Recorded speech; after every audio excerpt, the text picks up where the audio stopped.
está? Buenas noches, estamos arrancando la caja negra, estamos en vivo y en directo, 21:05, 9 grados en estos momentos la temperatura en Ciudad Capital. Sigo leyendo, uno de los temas que vamos a tocar esta noche tiene que ver con el caso operativo Lavado, que hace ya varios programas le estamos haciendo un seguimiento a este tema. Y voy a repetir de vuelta por qué insistimos con el caso operativo Lavado, que afecta al Banco Atlas, la familia Zucolillo, el expresidente de la Conmebol, Nicolás Leos, y el Banco Central del Paraguay. Nos confirmaba la directora de la CEPRELAT, la señora Carmen Pereira, ahora en el mes de agosto, próxima semana, ¿verdad?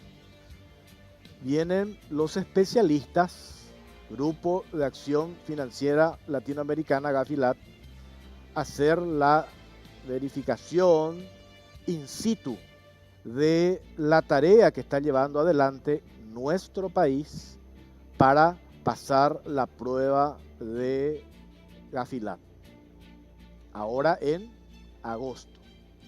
Y recién nos decía la directora de la CEPRELAT, la evaluación final la vamos a tener el próximo año, mayo, junio.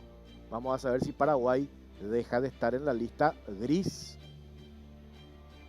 y donde se señala de que Paraguay es un país donde se lava activos, se lava dinero y se financia el terrorismo. Vuelvo a repetir la importancia de que Paraguay no figure en esa lista, principalmente desde el punto de vista económico. Se abre la posibilidad de inversiones, se abre la posibilidad de lograr colocación de bonos, se abre otra posibilidad de que vengan inversionistas, y una serie de beneficios para el Paraguay. Por eso es importante esta investigación que lleva adelante la Fiscalía, el Ministerio Público, un caso ya hoy emblemático, porque hay que explicar.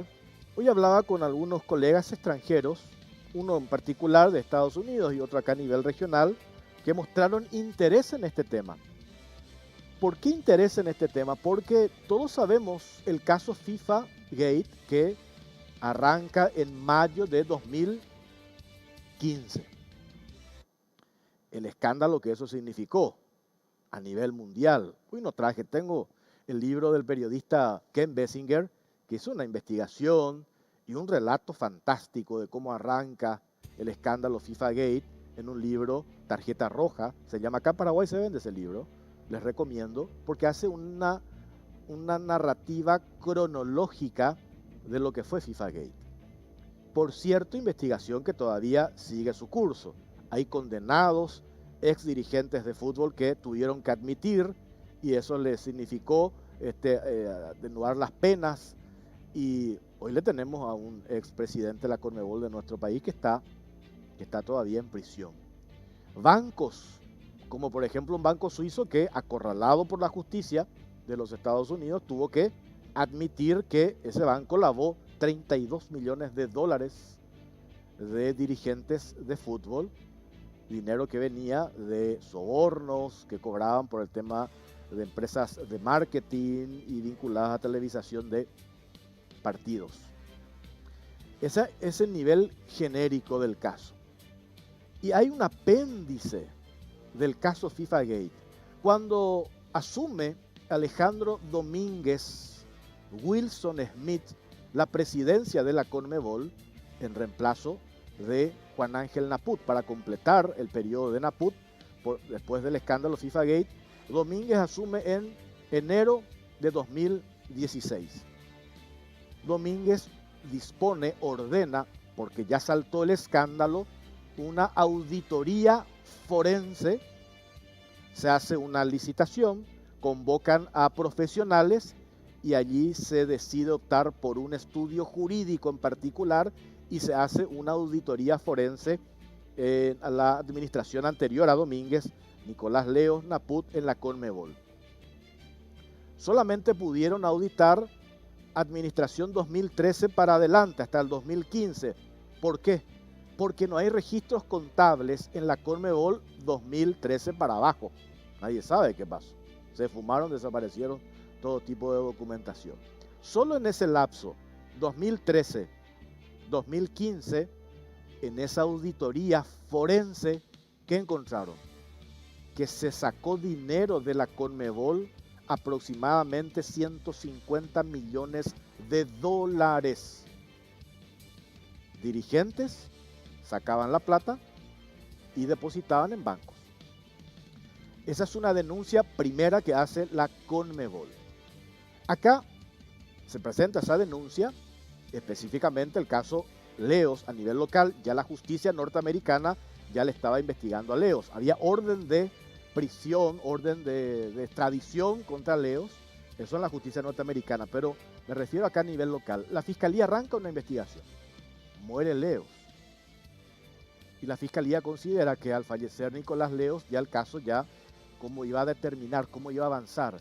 Pero antes de eso, uno de los abogados de la Conmebol, porque la Conmebol era víctima de ese esquema, accede a la carpeta fiscal. Este abogado de la Conmebol, al acceder a la carpeta fiscal, hace una revisión de toda la documentación que en ese momento estaba a disposición del Ministerio Público, y allí encuentra esto que nosotros venimos denunciando acá en la Caja Negra, la famosa operación de fideicomiso por valor de 6 millones de dólares.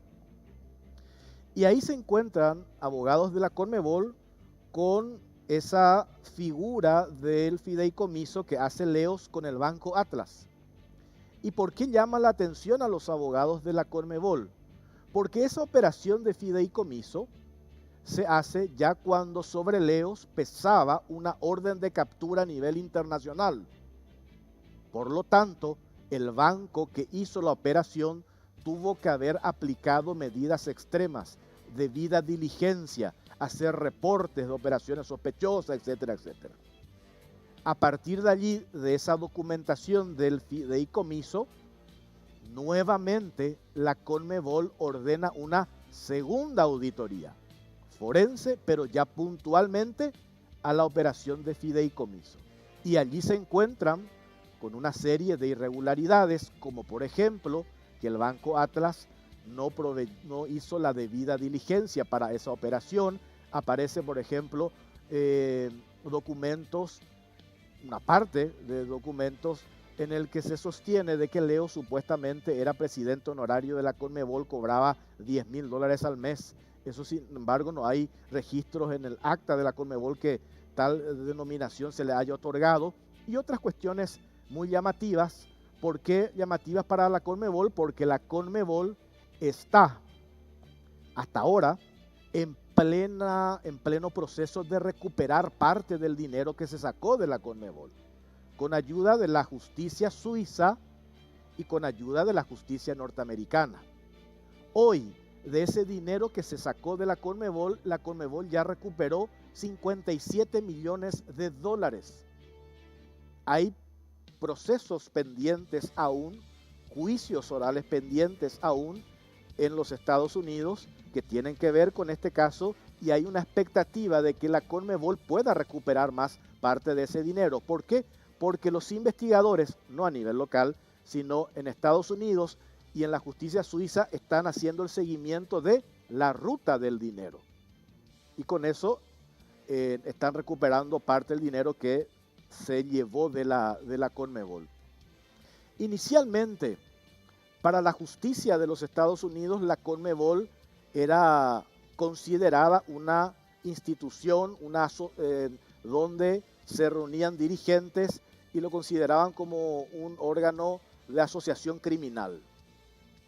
Cuando asume Alejandro Domínguez, la presidencia de la Conmebol, cuando se hace esta auditoría y se demuestra interés de colaborar con la justicia norteamericana, cambia el concepto que tenía de la Conmebol y lo sitúa a la Conmebol como víctima de esa asociación criminal que se conformó con los ex dirigentes deportivos. A partir de ese segundo informe de auditoría que ordenó la Conmebol, aparecen estas irregularidades que les comenté, y la Conmebol presenta una denuncia formal ante la Fiscalía por supuesto lavado de dinero, y esa denuncia se presenta en febrero de este año. Cae en la unidad especializada de lavado de dinero y financiamiento al terrorismo. Hay una unidad especial en el Ministerio Público. Los fiscales intervinientes son dos: la doctora Liliana Alcaraz y el fiscal Francisco Cabrera. Voy a anotar a ver si no me olvido. Lo de Francisco Cabrera quiero hablar después. Francisco Cabrera es uno de los fiscales. En el marco de esa denuncia que presenta la Conmebol, la Fiscalía hace diligencias. Entre tantas diligencias, hay dos diligencias muy sonadas. La primera, el allanamiento que hace la Fiscalía de nuestro país a la sede del Banco Atlas. Se incauta de documentación referente al fideicomiso. 6 millones de dólares de leos. En el marco de esa investigación, hace 2 semanas atrás, hoy martes, hace exactamente 15 días, el Ministerio Público toma la decisión, inédita por cierto en la historia del Paraguay, de allanar la sede de la Superintendencia de Bancos, dependiente del Banco Central del Paraguay. ¿Por qué la Fiscalía toma esa decisión? Porque le pide, a través de 2 requerimientos de notas, una nota de fecha 27 de mayo y la otra de 1 de julio, a la Superintendencia de Bancos le pide información relacionada al Banco Atlas y la operación de fideicomiso de leos. ¿Qué responde la Superintendencia de Bancos? Le dice a la Fiscalía: no puedo proveerte de esa información porque esa información está tutelada bajo el secreto bancario. Y la Fiscalía le envió otra nota, le dice: mira que si no me das, vamos a utilizar los resortes legales para acceder a esa información. Le dice: vamos a allanar. Porque la Fiscalía se ampara en una normativa que sí puede el Ministerio Público acceder a información y está fuera de lo que se denomina el secreto bancario. Eso le dice la Fiscalía. Y la Fiscalía, para obtener orden de allanamiento, le hace una nota al juez que debe ordenar allanar una institución. Ese pedido de la Fiscalía cae en manos del juez penal de garantías y especialista también en delitos económicos, el juez Humberto Otazú. ¿Qué dice el juez? Lee lo que le pide la Fiscalía y en el considerando de su resolución en la que autoriza el allanamiento, subraya y pone resalta una parte que la negativa de la Superintendencia de Bancos en proveer información solicitada por el Ministerio Público no contribuye a la tarea que está realizando nuestro país para superar el examen de Gafilat. Y después argumentan las normativas legales que sí le da atribuciones al Ministerio Público de acceder a la información requerida, a la información solicitada. ¿Qué pasó? Todo esto nosotros contamos en varios informes acá en la Caja Negra. ¿Qué fue lo que pasó? El viernes pasado, el Banco Central del Paraguay, porque nosotros en principio creíamos, como la Superintendencia de Bancos es una dependencia autónoma del BCP, esa fue una decisión que solamente la tomó Hernán Colmán Rojas, es el superintendente de bancos. Hemos hablado con expresidentes del BCP, nos dijeron lo más probable es que Colmán Rojas haya tomado una decisión, él nomás tomó la decisión de no cooperar con la Fiscalía. Sin embargo, tengo acá la copia del comunicado del Banco Central del Paraguay, porque nosotros el martes pasado decíamos: señor José Cantero, presidente del BCP, usted tiene que aclarar esto, porque usted es uno de los principales representantes de un órgano que está trabajando para que Paraguay, junto a otras instituciones, supere la prueba del examen de Gafilat. Sin embargo, una dependencia del banco donde usted preside se opone a proveer información. Nosotros en principio pensábamos de que el presidente del BCP no estaba al tanto de esto, y mucho menos el directorio. Nos sorprende que el Banco Central del Paraguay, a través de un comunicado, respalda, avala, aprueba la decisión de la Superintendencia de Bancos de negarse a cooperar con la Fiscalía. Ese es el informe que vamos a presentar ahora y después vamos a escuchar lo que dice desde el punto de vista legal, porque esto es muy grave esto que hace el BCP, porque el Banco Central del Paraguay se toma atribuciones que no les corresponde. El BCP tiene que cumplir la ley, no tiene que interpretar la normativa. Sin embargo, en el comunicado que ellos dieron a conocer, interpretan la ley para no cumplirla. Quien interpreta en todo caso es el Poder Judicial, y van a escuchar después las argumentaciones del juez Humberto Otazú en relación a este tema, y después lo que dice algunos artículos de las 40 recomendaciones del Grupo de Acción Financiera Latinoamericana que le hace a los países. ¿Y por qué el Banco Central del Paraguay ningunea, deja de lado, ignora esas recomendaciones de Gafilat? ¿Por qué lo hace? Vamos a ver este informe y venimos enseguida.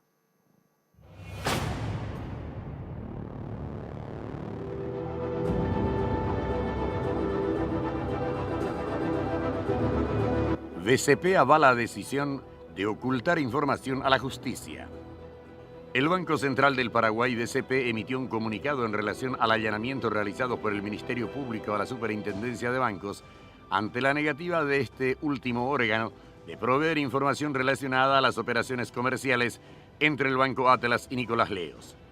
En su pronunciamiento, el BCP avala íntegramente la postura asumida por el superintendente de bancos y respalda el accionar del cuestionado funcionario al asegurar que el Ministerio Público aún carece de acceso a las informaciones, los datos y documentos de terceros que obran en poder del BCP, salvo mediante orden de autoridad judicial competente. En su escrito dispone que el Banco Central, a través de la Superintendencia de Bancos y sus demás órganos, colabora regularmente y sin demora con el Poder Judicial, el Ministerio Público y los demás entes de control establecidos por ley, pero que el BCP está constreñido por ley a guardar reservas sobre datos y documentos de terceros, por lo que ciertos informes únicamente pueden otorgarse a los sujetos exceptuados en el artículo 7º de la Ley 489/95 en la redacción de la Ley 6104/18. En la parte final de su comunicado, la banca matriz despliega un apartado donde explica que existen dos tipos de deber de secreto bancario. Así, atribuyéndose facultades del Poder Judicial, hace un análisis normativo a su antojo para intentar justificar la penosa actuación del superintendente Colman Rojas. En ese sentido, esgrime que en Paraguay la ley distingue entre el deber del secreto del BCP respecto de las informaciones, datos y documentos a los que acceda por virtud de sus funciones y el deber de secreto de las instituciones de intermediación financiera u otras entidades supervisadas por el BCP respecto de las operaciones de sus clientes. De esta manera, el BCP avala la decisión de ocultar a la justicia información clave referida a un presunto caso de lavado de dinero, tal como expuso en su escrito el superintendente de bancos, Hernán Melanio Colman Rojas. BCP no cumple con normas de Gafi. El Banco Central, con la negativa de proveer información al Ministerio Público sobre un presunto caso de lavado de dinero, no cumple con recomendaciones de carácter internacional a las que Paraguay debe someterse para combatir el lavado de activos y el financiamiento del terrorismo. Las 40 recomendaciones del Gafi son los estándares internacionales más reconocidos para combatir el lavado de activos y el financiamiento del terrorismo. Las mismas incluyen una serie de medidas financieras, legales y de conducta que los países deben llevar adelante, en su mayoría basada en instrumentos legales internacionales. Además, se incluyen medidas de cumplimiento para el sector público y privado. Estas recomendaciones aumentan la transparencia y habilitan a los países a tomar acciones contra el uso ilícito del sistema financiero. Las recomendaciones del Gafi establecen un marco integral y consistente de medidas que los países deben implementar para combatir el lavado de dinero y el financiamiento del terrorismo, así como el financiamiento de la proliferación de armas de destrucción masiva. Una de las recomendaciones establece la necesidad de cooperación y coordinación nacional entre instituciones.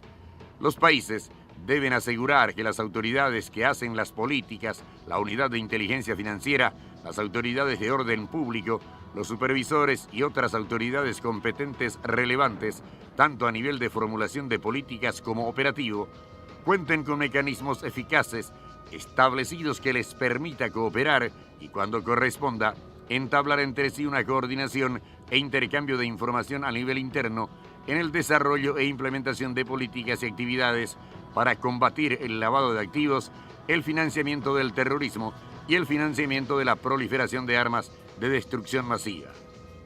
Expertos en materia de prevención del lavado de dinero aseguran que con esa actitud se pone en riesgo la evaluación de Gafilat al Paraguay. Si Paraguay no pasa esta prueba, sería catalogado como un país no cooperante en materia de prevención del lavado de activos y financiamiento del terrorismo, escenario en el que debe impulsar planes y programas de mucha rigidez para salir nuevamente de la lista. No pasar la prueba impactaría negativa y directamente en muchos aspectos. Por ejemplo, reducirá la calificación de riesgo soberano y obstaculizando el desarrollo país, ya que podría darse un encarecimiento generalizado de los servicios financieros, primas de pólizas de seguro, envíos de remesas, entre otros.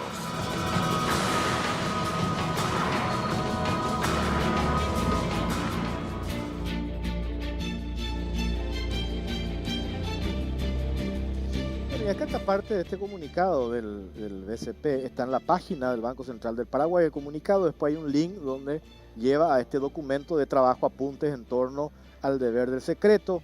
Explica qué es el deber del secreto, la importancia del secreto bancario, el marco jurídico del deber del secreto bancario en Paraguay, el deber del secreto del BCP y sus excepciones, carta orgánica del BCP, después otras normas, excepciones relativas a la administración jurídica. Y acá es donde se da que nos llama la atención por qué el Banco Central del Paraguay se toma estas atribuciones. Dice, los regímenes del deber del secreto del BCP, como del deber del secreto bancario, empresas financieras y otras entidades supervisadas exoneran de la obligación de confidencialidad a la autoridad judicial. No sucede lo mismo en el caso del Ministerio Público. La Carta Orgánica del BCP no incorpora el supuesto de excepción previsto en el artículo 86 de la Ley 861/96 de la redacción de la Ley 5787/2016. Por lo tanto, el Ministerio Público no está exonerado del deber del secreto del BCP, una interpretación que hace el Banco Central. Y en una parte menciona que el proyecto de ley que se presentó, que modifica y amplía la Ley Orgánica del Banco Central del Paraguay, elaborado por el BCP, remitido al Congreso Nacional a través del mensaje tanto, en fecha de 2015. La propuesta para el artículo en cuestión incluía, acá menciona el artículo, pero el inciso no prosperó. No prosperó, entonces, como sucede en otras instituciones no exoneradas, el Ministerio Público aún carece de acceso a las informaciones. Interpreta esto el Banco Central del Paraguay. Esta es la prohibición legal que ha impedido al BCP responder directamente a ciertos requerimientos del Ministerio Público. Y acá hay una cuestión que me decían incluso ex autoridades del Banco Central del Paraguay, de la CEPRELAT, a propósito del tema de Gafilat, si hay voluntad en uno de los articulados de las recomendaciones del Grupo de Acción Financiera, las 40 recomendaciones, se puede, para evitar el bochorno al que cayó el Banco Central del Paraguay. Ustedes se imaginan lo que significa para el banco de bancos exponerse a un allanamiento por parte del Ministerio Público y el daño que eso también le genera para esta verificación in situ que van a hacer los especialistas en todo este examen de vital importancia para el Paraguay. Pero independientemente a eso, escuchemos qué dice el juez, quien no habla sobre el fondo de la cuestión, sino expone cuestiones referentes al marco jurídico, porque él interpreta también, el juez penal de garantías especialista en delitos económicos, Humberto Otazú. Él habló la semana pasada con la 970, Universo 970, en el programa La Mañana tempranísimo, habló un montón, paso por paso, de manera didáctica. Y sería bueno que le pasemos este audio del juez Otazú al presidente del BCP, o a las autoridades del Banco Central del Paraguay, que entre paréntesis dice en una parte, Humberto Otazú, a mí me sorprendió la decisión del Banco Central del Paraguay, a lo mejor fueron mal asesorados, porque veníamos trabajando, BCP, Poder Judicial, Ministerio Público, de manera muy coordinada. ¿Por qué pasó acá? ¿Qué fue lo que sucedió para que se dé la negativa del BCP de colaborar con el Ministerio Público? Tenemos la primera parte del audio del doctor Humberto Otazú. A ver.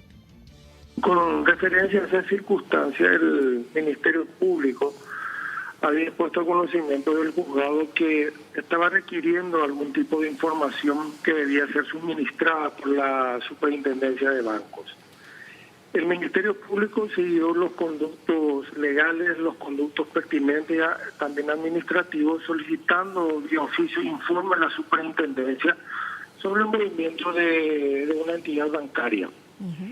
La Superintendencia contestó ese requerimiento al Ministerio Público, excusándose de que no iban a proveer dicha información, amparándose en la ley orgánica del BCP, donde se estipula, entre otras disposiciones, que el secreto bancario solamente pueda ser levantado por pedido de autoridad judicial.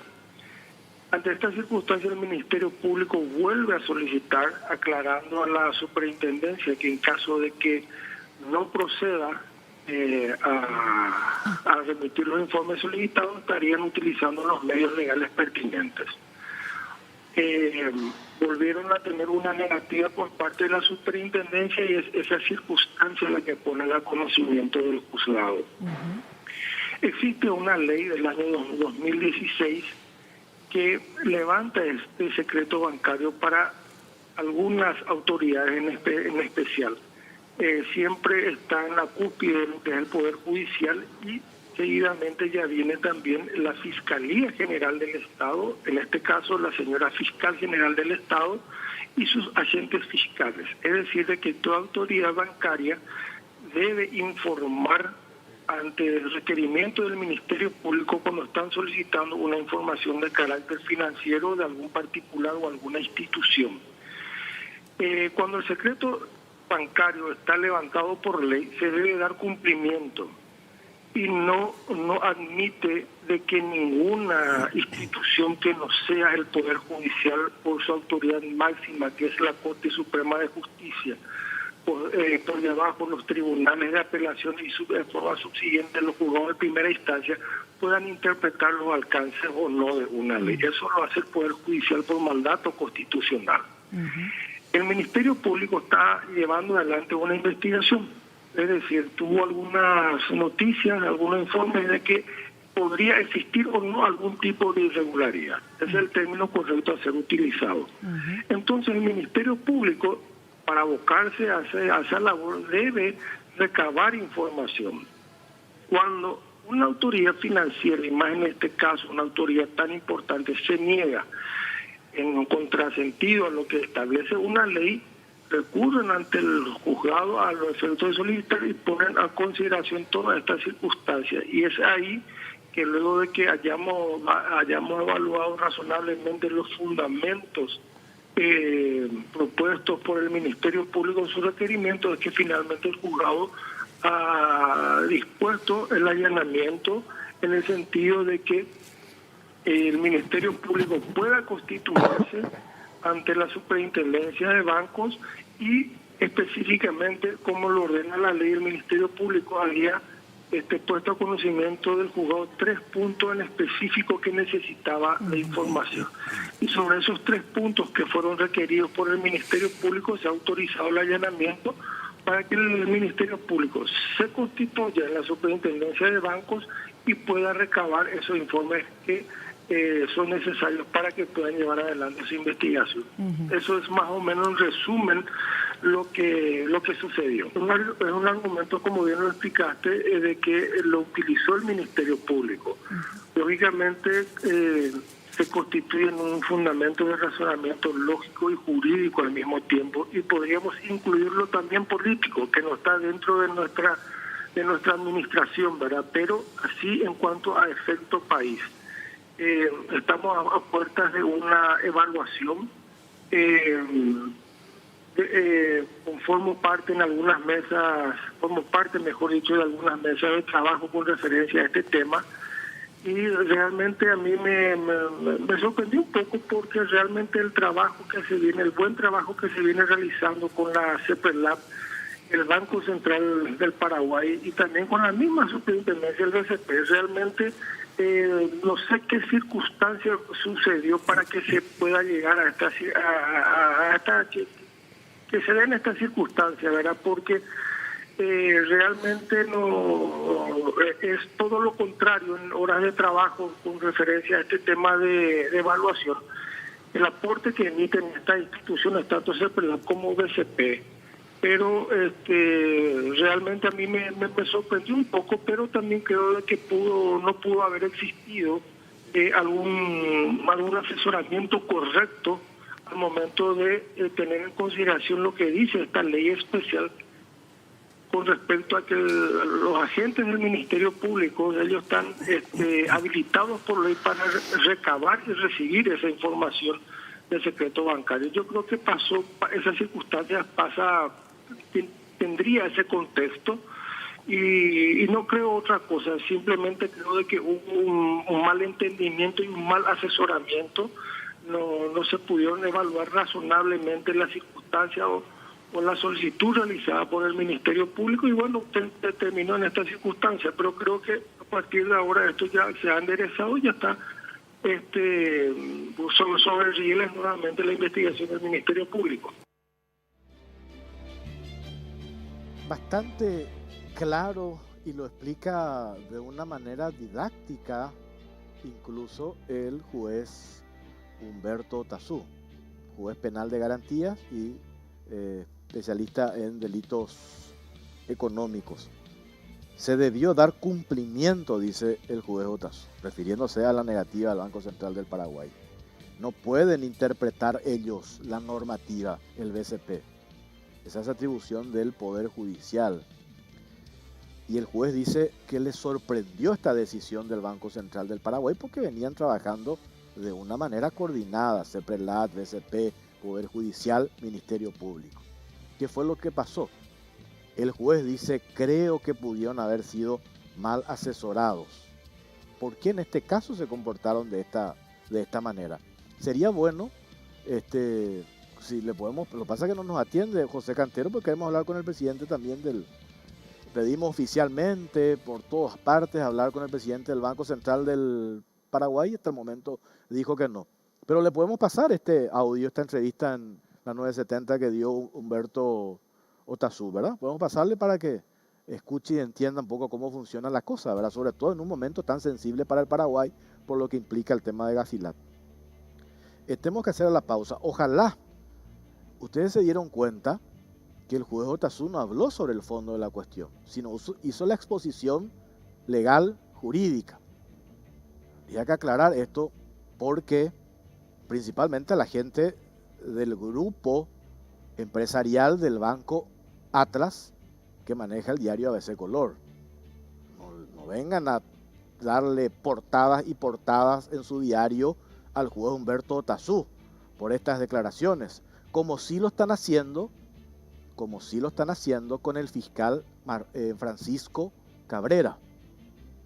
Desde el domingo un ataque en misericordia al fiscal Francisco Cabrera, poniendo otros casos que él tiene a su cargo, pero el objetivo real de ese grupo empresarial, propietario del grupo del Banco Atlas, que maneja el diario ABC Color, es erosionar la figura de uno de los fiscales, el caso de Francisco Cabrera, que está investigando el caso del Banco Atlas. ¿Se entiende?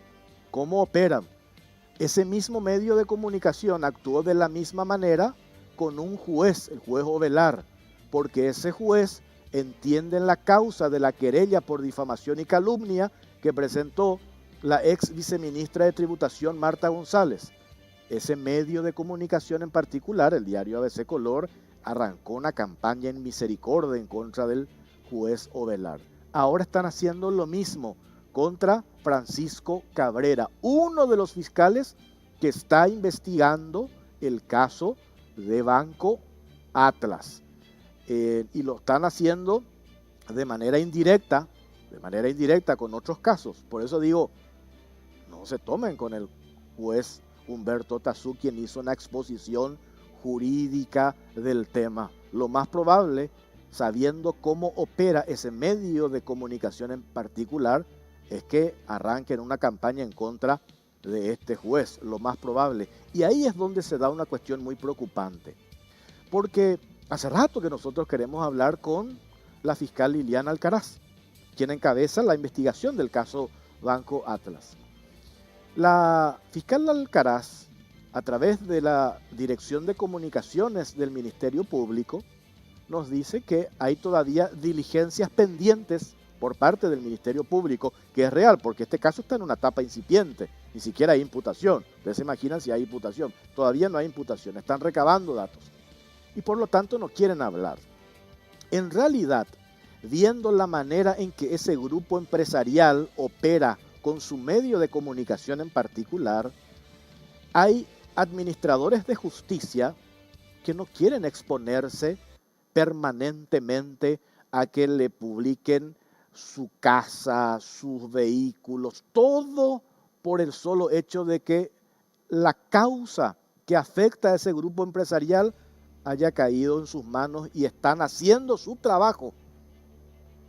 Y estos funcionarios públicos, administradores de justicia, por supuesto, a todos les molesta que su foto aparezca todos los días en la portada de un diario y tienen una carrera en la función pública que quieren ir construyendo, escalando. Pero si todos los días aparecen en portada como una manera de advertencia para otros que osen investigarle a este grupo empresarial, entonces deciden callarse o directamente hay temor. Y eso es muy peligroso, la manera en que ese medio en particular opera para erosionar la figura, la imagen de los administradores de justicia que están haciendo su trabajo. Pausa, venimos enseguida.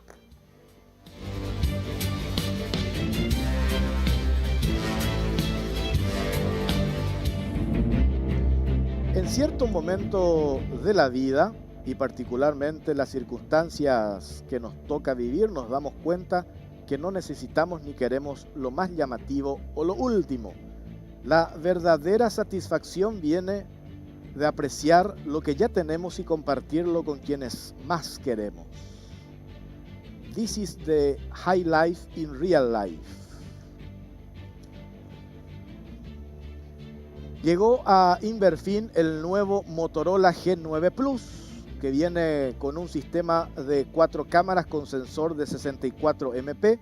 Adquirirlo a unas mínimas cuotas de 189.000 guaraníes en todas las sucursales del país o a través de su página web www.inverfin.com.py. Motorola representa y distribuye Celex S.A. Tenemos este informe. El superintendente de bancos, ¿a qué se expone? Cometió mal desempeño en sus funciones. ¿Podría el superintendente de bancos, Hernán Colmán Rojas, ser imputado por obstrucción a la justicia? Veamos el informe.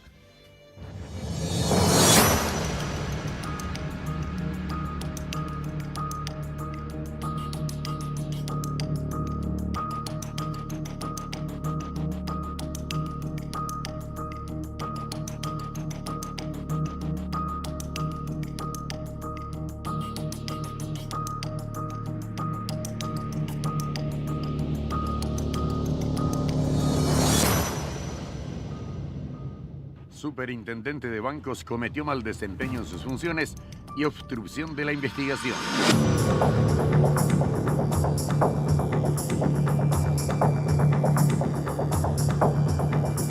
El superintendente de bancos, Hernán Melanio Colmán Rojas, puede ser destituido del cargo por haber cometido mal desempeño de sus funciones. Para ello, se requiere de un acuerdo en el Senado. Además, es pasible de una imputación por la posible comisión del hecho punible de obstrucción de la investigación penal. Tras el bochornoso allanamiento de las oficinas de la Superintendencia de Bancos, el titular de ese organismo dependiente del Banco Central del Paraguay se encuentra bajo el escrutinio público al negarse a proveer información clave en el marco de una investigación penal sobre supuesto lavado de dinero que involucra al Banco Atlas, propiedad de la familia Sucolillo, y al expresidente de la Conmebol, Nicolás Leos. De acuerdo con la ley número 489, que establece disposiciones generales sobre la orgánica del Banco Central del Paraguay, la Superintendencia de Bancos es un órgano técnico que goza de autonomía funcional, administrativa y financiera en el ejercicio de sus atribuciones y tendrá las funciones y organización que esta ley y los reglamentos establezcan. Es así que el superintendente es el encargado de fiscalizar el cumplimiento de las leyes de carácter impositivo por parte de los bancos, financieras y demás entidades de crédito, y adoptar las medidas de ordenación, vigilancia y disciplina. Según el artículo 32 de la citada ley, el superintendente de bancos, bajo cuya dirección y responsabilidad actúa la Superintendencia de Banco, es designado por el Poder Ejecutivo de una terna de candidatos presentada por el directorio del Banco Central del Paraguay y cesará en su cargo en los mismos casos previstos en el artículo 17 de esta ley. En el mencionado artículo se deja expreso que el presidente y los directores cesarán en sus cargos por expiración del periodo de su designación, renuncia presentada al Poder Ejecutivo con comunicación a la Cámara de Senadores por mal desempeño en sus funciones, previo acuerdo del Senado, y o por la Comisión de Delitos Comunes. La orden judicial para acceder a los documentos solicitada por el Ministerio Público fue firmada por el juez de Delitos Económicos y Crimen Organizado Humberto Otazú, quien ordenó este procedimiento ante la negativa de la institución que supervisa el sector bancario. Otazú señaló en una entrevista con Radio Universo 970 AM que el funcionario responsable de la Superintendencia de Bancos podría tener un proceso penal en el caso de que hubiese existido perjuicio o retraso en la información. Además, consideró que la postura de la Superintendencia de Bancos pone en alto riesgo para el Paraguay, teniendo en cuenta la evaluación del Gafilat que será próximamente. Es un argumento, como bien lo explicaste, de que lo utilizó el Ministerio Público. Se constituye en un fundamento de razonamiento lógico y jurídico al mismo tiempo, y podríamos incluirlo también político, que no está dentro de nuestra administración, ¿verdad? Pero así en cuanto a efecto país. Estamos a puertas de una evaluación y realmente a mí me sorprendió un poco porque realmente el buen trabajo que se viene realizando con la CEPELAP, el Banco Central del Paraguay y también con la misma superintendencia del BCP. El juez explicó que existe una ley especial y que permite a ciertas instituciones usarla de herramienta válida para acceder a documentos que son focos de investigaciones, y entre los entes que pueden utilizar esta ley se encuentra el Poder Judicial, la Fiscalía y los agentes fiscales. Creo que no pudo haber existido algún asesoramiento correcto al momento de tener en consideración lo que dice esta ley especial.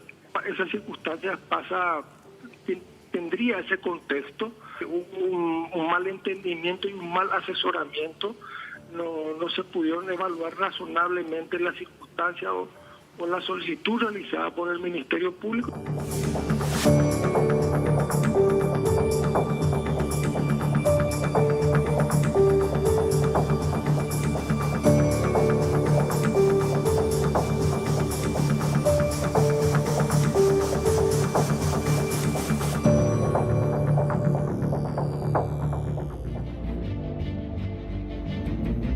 Y este viernes Barcos y Rodados te trae una promo para conservar la amistad por cargas desde 50.000 guaraníes. Te llevas una funda conservadora gratis para regalarle a tu amiga o amigo y que brinden de la manera más refrescante. Aprovecha esta promoción en las estaciones de Barcos y Rodados adheridas y conserva tu amistad con el regalo especial de Barcos y Rodados.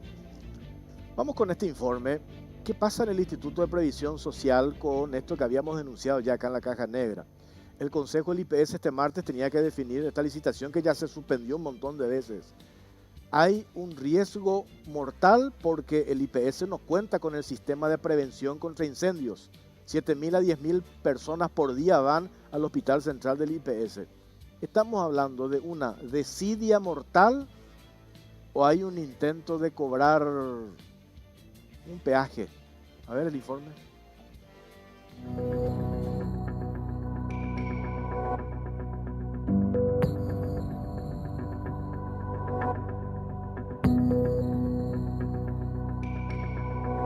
Riesgo mortal.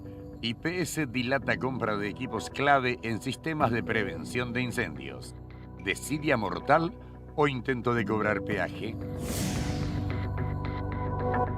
El Hospital Central de IPS no cuenta con un sistema de extinción de incendios por rociadores y desde el mes de marzo de este año dilata una licitación para el diseño, adquisición y montaje del dispositivo de detección y extinción de fuego. Llamativamente, la previsional se rehúsa a poner en condiciones su infraestructura, poniendo en riesgo a miles de vidas en el caso de producirse un siniestro. El 26 de febrero del año 2020, la Municipalidad de Asunción verificó las instalaciones del Hospital Central del IPS y constató graves falencias en los sistemas de prevención de incendios. El IPS fue notificado en 3 ocasiones, la última fue el 1 de julio pasado. El propio jefe del Departamento de Prevención de Incendios de IPS, Richard López, reconoció que en el Hospital Central no se hacen trabajos de mantenimiento. Si bien en todo el edificio hay 3.000 detectores de humo o calor, pulsadores y luces de emergencia, no hay un solo rociador para apagar las llamas, según precisó el funcionario. Donde nos aplazamos es que todo este sistema necesita un mantenimiento y al pedirnos la municipalidad el mantenimiento no lo tenemos y esa es la esencia de la notificación de la municipalidad. ¿IPS tiene o no tiene rociadores en sus instalaciones? Solamente tiene una planta que es la parte de UTIUCO, que es una edificación relativamente nueva. La instalación vieja del hospital no cuenta con esos elementos. Así también el director médico del Hospital Central del IPS, doctor Óscar Franco, expresó su preocupación por las falencias que existen en la institución en materia de prevención contra incendios, ya que esto arriesga la integridad de los miles de pacientes que acuden a diario al sitio. En entrevista con Radio 1650 AM, el doctor Franco indicó que en el 2019 el edificio del hospital cumplió 50 años y subrayó que las acciones de mantenimiento son procesos necesarios. No obstante, culpó a la burocracia administrativa por la demora en los trabajos. Son adecuaciones que son necesarias porque en ese hospital que cumplió en el 2019, cumplió 50 años. 50 ya. Son procesos necesarios. Todos estamos inmersos también en toda la burocracia que significan las licitaciones, etcétera. Por supuesto que eso requiere un mantenimiento, como todas las cosas, y ahí es lo que siempre hay un poco de desajuste en los tiempos, básicamente. Es una preocupación absolutamente. Es así que desde marzo de este año se encuentra pendiente una licitación por valor de 25.062.885.386 guaraníes, postergada ya en 10 ocasiones, para el diseño, adquisición y montaje de dispositivos de detección y extinción de incendios con rociadores automáticos. El Consejo de la Previsional, pese al emplazamiento municipal y al potencial riesgo por falta de seguridad, sigue sin definir el proceso y poniendo palos a la rueda a una cuestión que debería ser de absoluta prioridad. El pasado 23 de julio, las autoridades de la Previsional realizaron la 11ª adenda al proceso licitatorio, mediante la cual modificaron la fecha de entrega y apertura física de las ofertas, dejando para el 6 de agosto ese tope. Es gravísimo que los directivos del IPS incumplan las normativas de seguridad y sigan con su excesiva dilación de la licitación. En estas condiciones, el Hospital Central, que recibe diariamente a unas 10.000 personas, se convierte en un potencial Icuabolaños, pero multiplicado por 10. Pero esto, al parecer, ni siquiera inmuta a los integrantes del Consejo Administrativo de la Previsional.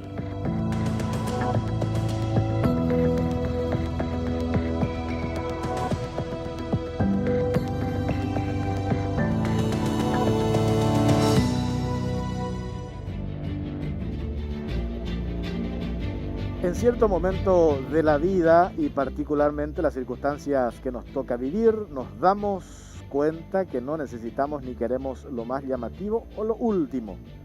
La verdadera satisfacción viene de apreciar lo que ya tenemos y compartirlo con quienes más queremos.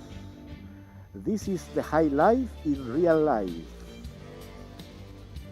Este viernes, barcos...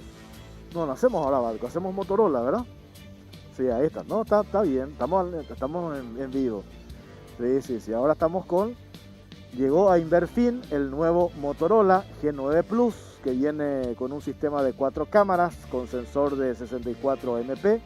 Adquirirlo a unas mínimas cuotas de 189.000 guaraníes en todas las sucursales del país o a través de su página web www.inverfin.com.py. Motorola representa y distribuye Celex S.A.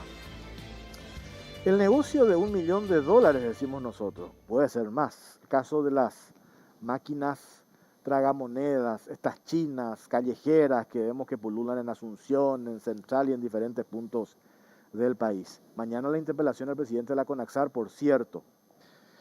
El martes pasado estuvo acá muy molesto Hugo Estigarribia Gutiérrez, abogado. Él hizo un dictamen, porque nos confirmó, nosotros hablamos del dictamen, y preparamos ahora un informe para quién fue hecho el dictamen que avaló la operación en CONAXAR. Tenemos este material y a la vuelta hablamos con Javier Balbuena, abogado, expresidente de la CONAXAR, quien entiende, conoce mucho sobre este tema. A ver el informe.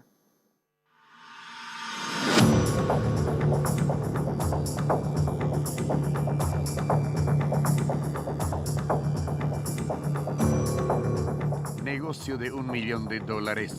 ¿Para quién fue hecho el dictamen que avaló operación en CONAXAR? Mientras el abogado Hugo Estigarribia asegura no haber hecho un dictamen a la medida a favor de la firma ICROP Sociedad Anónima para justificar que la CONAXAR delegue a la empresa privada atribuciones propias del ente regulador, el asesor jurídico de esta firma confirmó lo contrario. El asesor jurídico de ICROP Sociedad Anónima, Cristian Vera, dijo a la producción del programa La Caja Negra que el dictamen del estudio jurídico Estigarribia y Asociados, representado por el ex senador Hugo Estigarribia, fue hecho a pedido de la empresa, la cual terminó siendo beneficiada con la cuestionada resolución de la CONAXAR. Vera fue quien elaboró el proyecto presentado en octubre del 2019 a la CONAXAR para legalizar las tragamonedas callejeras.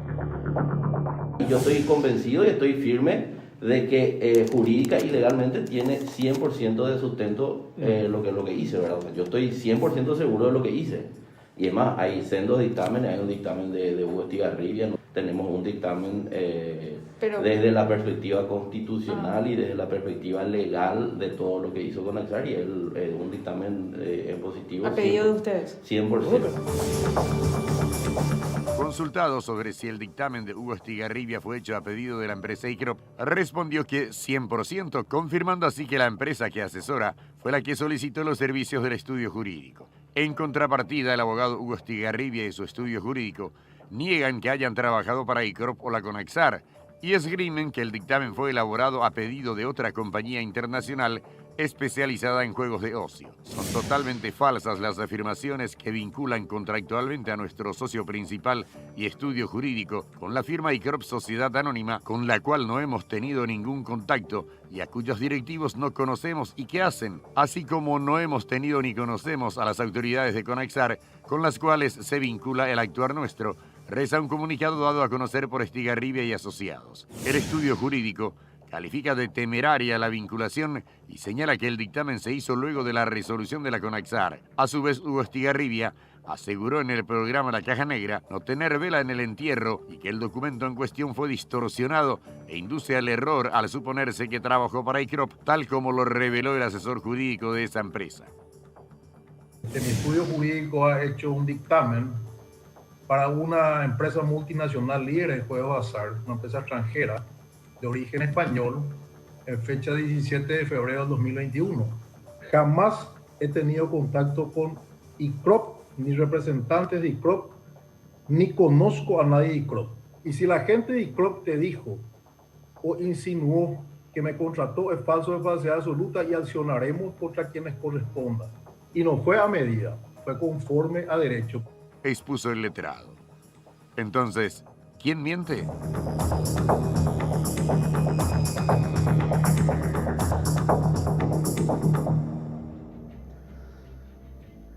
¿Qué tal, doctor Javier Balbuena, expresidente de la CONAXAR? ¿Cómo te va? Muy bien, Jorge, muy buenas noches. ¿Te sorprendió esto que dijiste? La verdad que sí me sorprendió, pero más me sorprende que hay gente que no le gusta que participe yo en este programa. Y la verdad que el ánimo mío es siempre para aclarar un poco esto, Sí. que de algo conozco, Jorge, porque Sí. estuve 4 años y medio como presidente de la CONAXAR. Tengo 2 libros al respecto escritos, tengo una tesis doctoral al respecto de la legislación de juegos de azar en el Paraguay, y un poco para colaborar con esto que inició la Caja Negra en un proceso de investigación que no termina todavía. Que entre paréntesis, nosotros arrancamos esto y vimos tu participación en la comisión del Senado de Hacienda y Hacienda y Presupuesto, Sí. que preside la senadora Esperanza Martínez, y ahí nosotros dijimos, vamos a invitar a la Balbuena porque lo que vos declaraste en esa comisión coincide con nuestra posición en relación a este tema de CONAXAR. Así mismo. Entonces de ahí viene tu Claro, presencia. yo Vos, fui para invitado aclarar. por la Comisión de Hacienda y Presupuesto y hice una exposición Claro. acerca del contenido de la resolución 34/2020. Al doctor Gusti Garribia el martes pasado usó su derecho a réplica. Nosotros le dijimos, ¿te animás a un debate con Javier Balbuena? Le dijimos tu nombre sin ningún problema. Nos dijo que él le convocábamos y iba a estar. Nosotros le invitamos a él a participar. Me habló con nuestra productora, con Cintia Arza, un mensaje, porque ella hizo el trámite. Yo no contacto con los invitados, raras veces cuando ya no me dicen que no, entonces trato de convencerles a algunos, ¿verdad? Y hoy, 19:40, me escribe al teléfono y al leer el mensaje no tengo nada que ocultar, ¿verdad? Me dice, Hugo Estigarribia, hola Jorge, hoy conversé con tu productora, quien me invitó a participar en el programa de esta noche. Lastimosamente fui notificado el viernes pasado que hoy debo comenzar mis clases de la materia legislación en FIUNA de 20 a 22 horas y no tengo profesor sustituto, por eso no podré participar en el programa. Saludos. Qué lástima. O sea, esta es la explicación, ¿verdad? No es excusa, porque a lo mejor puede ser real, dice él que tiene clase, ¿verdad? Pero nos hubiese gustado que esté acá contigo y debatir un poco, como él dice, me saco esto porque se me empaca, la cuestión de fondo. Porque cuando hablamos con Estigarribia, nosotros tenemos el dictamen suyo. Ese dictamen existe, ¿verdad? Ese dictamen es real y tiene su firma. Claro, lo dijo él mismo. Tiene su firma, la del estudio jurídico. Y ese dictamen, tenés a mano la resolución 34/2020. En la capítulo nomás quiero que leas, por favor, doctor.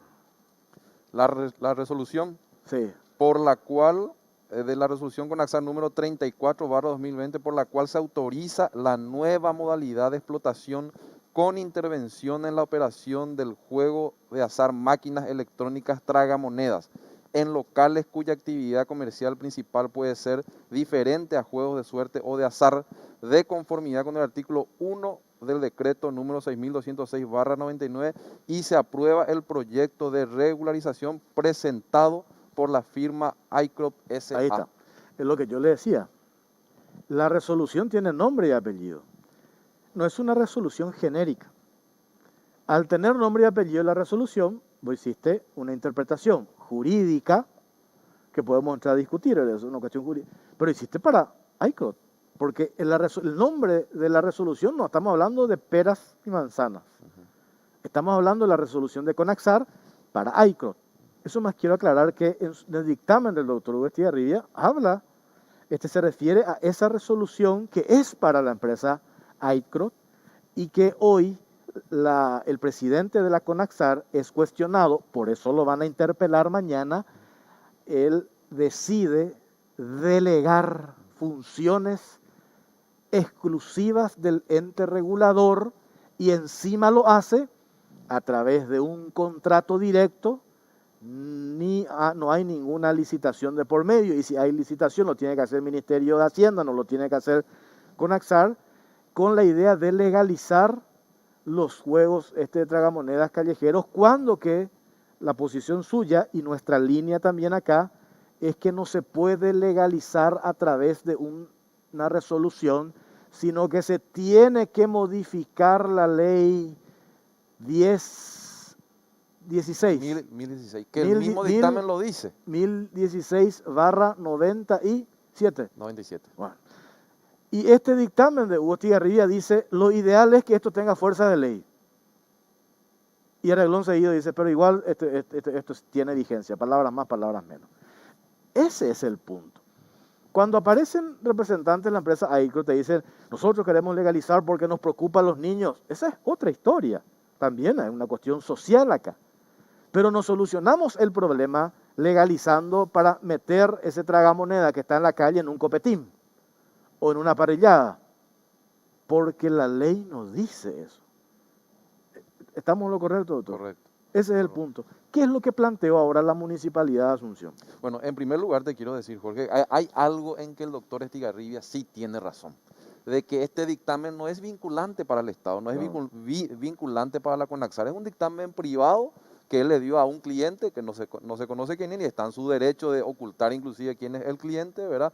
Pero acordate que este dictamen sale en febrero del 2021 y la resolución de Conaxar es de octubre del año pasado, o sea, mucho antes. O sea, los que usaron este dictamen realmente lo usaron como para justificar algo que se tenía duda, ¿verdad? Entonces, ¿qué ocurre? Hay municipios, Jorge y a la audiencia, que se oponen a esto. La Municipalidad de Asunción, por ejemplo, tiene un dictamen y una resolución del intendente Oscar Nenecho Rodríguez en su momento, ¿verdad?, en donde declaraban inaplicable el contrato de AICROT en la Municipalidad de Asunción. Y eso es gravísimo, porque si un municipio tan importante como Asunción hace bien su trabajo como lo hizo, realiza un dictamen institucional, no privado, realiza un dictamen institucional y argumenta que esto es inconstitucional, que esto viola la autonomía municipal, que no es un juego nuevo. Todos los argumentos que lo venimos diciendo nosotros se ratifica en el dictamen de la asesoría jurídica de la municipalidad. A consecuencia de todo esto, algunas personas solicitaron información pública a la Municipalidad de Asunción, solicitando todos los antecedentes, las fiscalizaciones realizadas por la Unidad de Control de Juegos de Azar de la Municipalidad. Y ahí sale un informe muy importante que revela, uno, que esta empresa no tiene patente comercial en Asunción. Capaz que no, puede tener en Hernandarias, puede tener en San Lorenzo, en algún lugar, pero por lo menos en Asunción no. Y otro, el jefe de la Unidad de Control de Juegos de Azar manifiesta que realizó verificaciones en diferentes barrios de la capital y se encontró con máquinas de AICROT, con el código QR que especifican ellos en uno de sus anexos, y que estas máquinas están ubicadas en cercanías de centros educativos, colegios, escuelas, claro, en la vía pública. Eso está en una verificación que hace la municipalidad. En la verificación. Esto es Sí. nuevo, esto salió el jueves o viernes a través del sistema de información pública. En consecuencia, ¿qué quiere decir? Que estas máquinas hoy regularizadas, entre comillas, por medio de la resolución 34 y con el aval evidentemente de la Conaxar, se encuentran a disposición de los menores. ¿Y qué dice el contrato firmado por la empresa AICROT? Que también era un secreto, que a través de mecanismo de información pública se pudo acceder ahora al texto completo del contrato. Y dice que para la Conaxar es importante la protección de los derechos de los menores. Y que si alguna de estas máquinas violan el lugar que le corresponde de ubicación y están en la vía pública y cerca de instituciones de enseñanza, colegios, escuelas, que inclusive pueden ser pasibles de denuncia ante el Ministerio Público por exposición al peligro a los menores, a objetos peligrosos. Tiene entre 3 a 5 años de pena privativa de libertad. Entonces, ¿qué significa esto? Se viola el contrato, se violan las normativas en general. Eso, en cualquier institución, o en cualquier situación debería ser motivo de rescisión del contrato.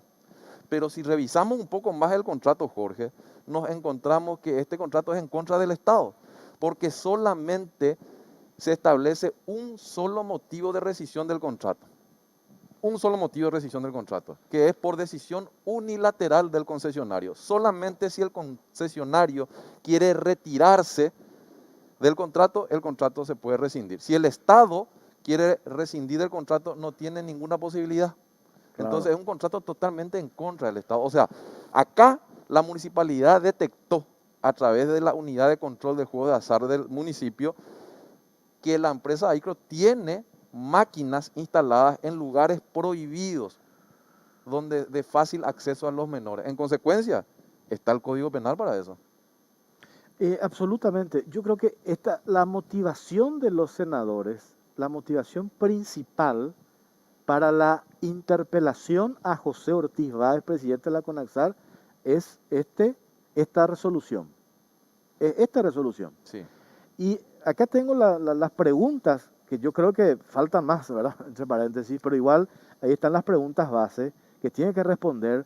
Arranca con el tema de esta resolución. Y yo estoy seguro que mañana a Ortiz Báez le van a preguntar al presidente de la CONAXAR, Ortiz Báez, ¿usted hizo o tiene a mano un dictamen técnico, un dictamen jurídico que avale esta decisión que tomó? Te puedo responder yo ya tengo la respuesta a esa pregunta. ¿Cuál es la respuesta? ¿Por qué no me diga porque vamos a mostrar el dictamen de Hugo Tigarribia. No, porque es un dictamen privado, sí. Finalmente no tiene ningún efecto para el Estado. Un dictamen privado que tiene que guardarse en la carpeta desde el estudio jurídico que lo realizó y en la carpeta del cliente que lo solicitó. Pero hasta ahí llega el valor. La empresa expone eso. Claro, por eso hay una responsabilidad que yo realmente no me quiero referir a cuestiones, porque son cuestiones privadas entre el que lo dijo y el que lo hizo. Bueno, ¿cuál es la respuesta de La respuesta Ortiz? Es que a través de mecanismos de información pública se le solicitó a la CONAXAR los dictámenes técnicos, jurídicos, financieros. Y lo que respondió la CONAXAR es que para conocer el contenido técnico, jurídico y financiero se remita al considerando de la resolución 34. O sea, no hay, y ahí vos volvés a leer toda la resolución y no hay ningún dictamen. Lo que hay en la resolución son expresiones tratando de justificar que es un juego nuevo, que no lo es. Que no es un juego nuevo. Que no es un juego nuevo, que no lo es. Tratando de justificar una atribución que no la tiene, la de autorizar, porque todos saben que esa atribución de autorizar máquinas electrónicas de juego de azar le corresponde a los municipios. Y termina ahí la resolución. Y lo que habla más es del censo, del catastro, sí, que eso es inclusive, te digo, hablando ya de otra ley, no de la ley 1016. En el hipotético caso, que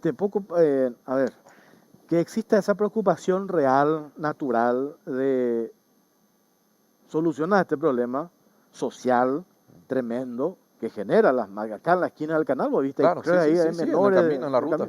Por todos lados. Ahora son las máquinas de iCruz las que están. Las de iCruz son claro, porque tiene 17.000 máquinas censadas, entonces lo que uno ve por ahí ya no son las máquinas de los muchachos, son las máquinas de iCruz. Bueno, ahí hay varias cuestiones. Una, queremos que dejen de estar en las calles, en la vereda, para que el dueño del local controle que no entre un menor. Voy a meter dentro de mi copetín, ¿verdad? Eso es lo que hoy dicen. Pero para ello, tengo que cambiar la ley. Totalmente. Porque la ley dice que las máquinas tragamonedas tienen que operar dentro de un salón de juegos de azar que habilita la municipalidad de Asunción, los municipios, y que pagan un canon por eso, y que le tiene que transferir después una parte de eso a la CONAXAR. Hoy esta empresa privada tiene la explotación, el censo, y otra vez cobra ellos dicen no es canon, es un acuerdo comercial con el dueño del copetín. Pero en la factura que conocemos nosotros dice por lo menos dice canon. Bueno, pero le digo lo que me dicen ellos, de sacarle canon, acuerdo comercial. 300 a 400.000 guaraníes por mes por cada maquinita. Acuerdo comercial voluntario acompañado de la Policía Nacional. Imagínate. Y de esa plata que cobra la empresa privada, le da a la CONAXAR 80.000 guaraníes. el 30%. Es decir, el 70% se queda la empresa. Entonces nosotros decimos, ¿por qué no hacemos para que el Estado se quede con la mayor cantidad? Es en el hipotético caso de que avalemos que esas máquinas estén dentro de un copetín o de una despensa, o de una parrillada o dentro de una boutique. Pero eso es una cuestión que se tiene que modificar la ley. No se puede de manera unilateral, vía resolución, el presidente de Conaxar diga, yo le voy a entregar el proyecto que me trajo Cristian Vera, porque él dijo que él elaboró, yo te voy a dar a vos. ¿Y por qué? Porque me gusta tu proyecto. El presidente de la Conaxar tuvo que haber licitado, que tampoco le corresponde, Ministerio de Hacienda en todo caso, ¿verdad? Y ahí se presentan las empresas, ¿verdad?, interesadas, y ahí se analiza quién presenta la mejor oferta para el Estado, que no sea 30% para el Estado y 70% para la empresa. Si hay competencia, empresas que pueden hacer eso, y bueno, yo le voy a dar al Estado 50 y 50, o tal vez más. Entonces, no sé si ahí es donde nosotros tenemos que enfocarnos. Hoy hábilmente la empresa dice, hablan con la ministra de la Niñez, ayer me pasaron un video, dice el problema social, los niños, todos estamos preocupados. La solución no pasa por legalizarlo ilegal. En todo caso, sacamos esas máquinas, un negocio altamente rentable para unos importadores, etcétera, etcétera, y respetemos la ley. Tiene que funcionar en un salón de juegos de azar. ¿Se entiende, verdad? Es clarísimo. Y si eso no respetamos, se viola la ley. Y si queremos hacer que funcione, cambiemos la ley 1016/97. Si eso no se cambia, esto es ilegal. Y el Estado está perdiendo. Y la Conaxar está cediendo, delegando atribuciones que le competen. Yo digo, el presidente de la República, Marito, ¿vos estás al tanto de esto? ¿O ya se declaró en este gobierno que cada ministro, director de ente, hace lo que se le antoja, lo que quiere, prostituyendo cuestiones de principios constitucionales legales? Se declaró ¿Cómo se puede permitir eso? Ese me parece el punto yo creo, Jorge, principal. Que todos entienden lo que está pasando. O sea, acá se entiende perfectamente una explicación clara.